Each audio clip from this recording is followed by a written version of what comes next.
Technology के tsar Pavel Durov का उदय। Pavel Durov, ये नाम सुनते ही दिमाग में टेक्निकल स्किल्स की इमेज आती है। रूस के डिजिटल दुनिया में इनका बहुत बड़ा नाम है।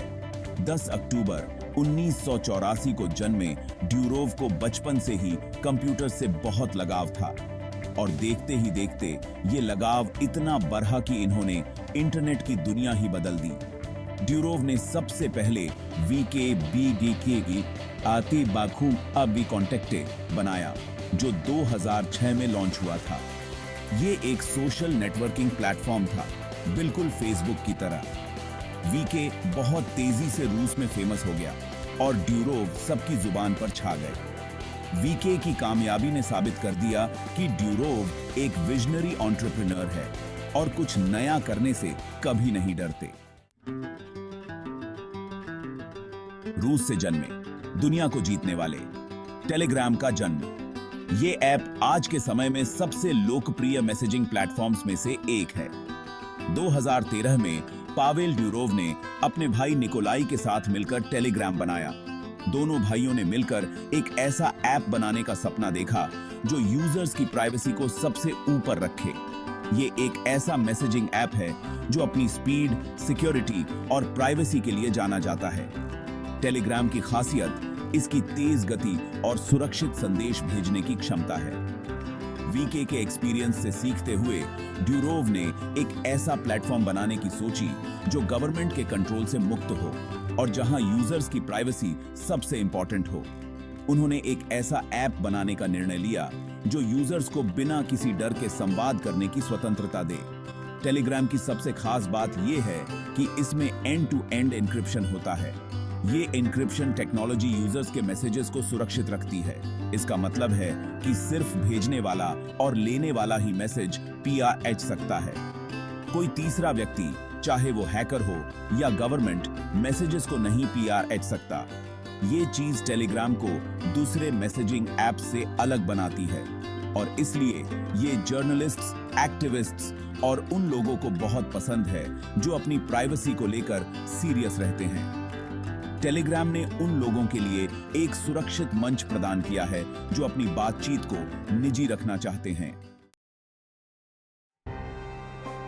आवाज उठाई फ्रीडम ऑफ स्पीच के लिए।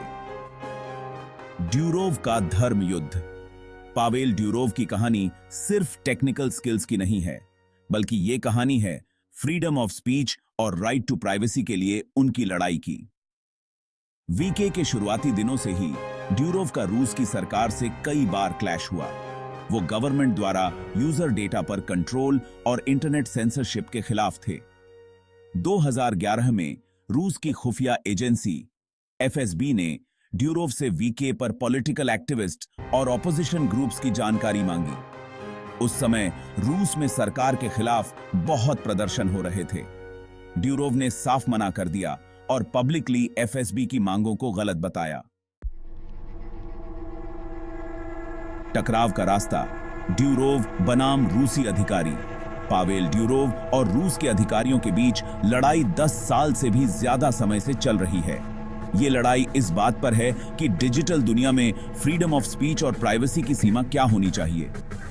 जैसे जैसे VK का दबदबा बढ़ता गया, वैसे वैसे गवर्नमेंट की जांच भी बढ़ती गई और ड्यूरोव और क्रेमलिन के बीच दूरियां बढ़ती गईं। बात तब ज्यादा बिगड़ गई जब 2011 में रूस के अधिकारियों ने ड्यूरोव से VK पर गवर्नमेंट के खिलाफ प्रदर्शन करने वालों का डेटा मांगा। ड्यूरोव ने फिर मना कर दिया। उन्होंने यूजर की प्राइवेसी को अपनी सबसे बड़ी जिम्मेदारी माना और यही वजह है कि रूस के इंटरनेट यूजर्स उन्हें अपना हीरो मानते हैं।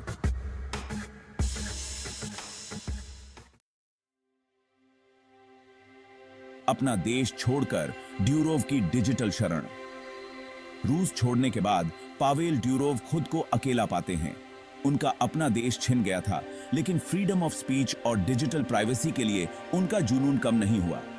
इसी दौरान टेलीग्राम, जो पहले एक छोटा सा मैसेजिंग ऐप था, बहुत तेजी से बढ़ा और दुनिया भर के लाखों यूजर्स के लिए डिजिटल शरण बन गया।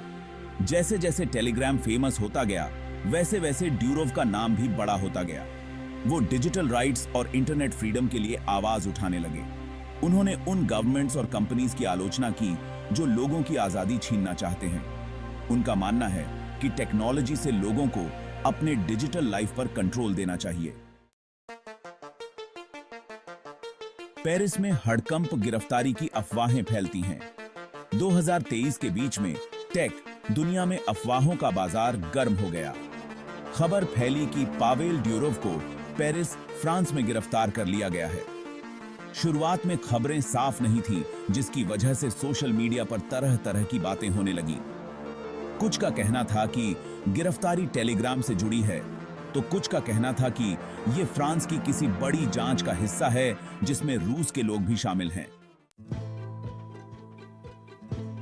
सच का पता लगाना, गिरफ्तारी के दावों का सच क्या है? पावेल ड्यूरोव की गिरफ्तारी की अफवाहें आग की तरह फैल गईं। ऐसे में सच जानना बहुत जरूरी हो गया था। अफवाहों के बीच असली कहानी क्या थी, यह जानना बहुत जरूरी था। फ्रांस के अधिकारियों ने बाद में इन खबरों को गलत बताया। उन्होंने कहा कि ड्यूरोव को ना तो गिरफ्तार किया गया है और ना ही उन पर कोई केस दर्ज है। इसके अलावा ड्यूरोव के करीबी लोगों ने भी बताया कि वो बिल्कुल ठीक हैं और ये सब अफवाहें हैं। डिजिटल दुनिया में प्राइवेसी और सिक्योरिटी बहुत जरूरी है। जैसे जैसे टेक्नोलॉजी आगे बढ़ रही है, वैसे वैसे हमारी पर्सनल जानकारी को सुरक्षित रखना और भी चैलेंजिंग होता जा रहा है।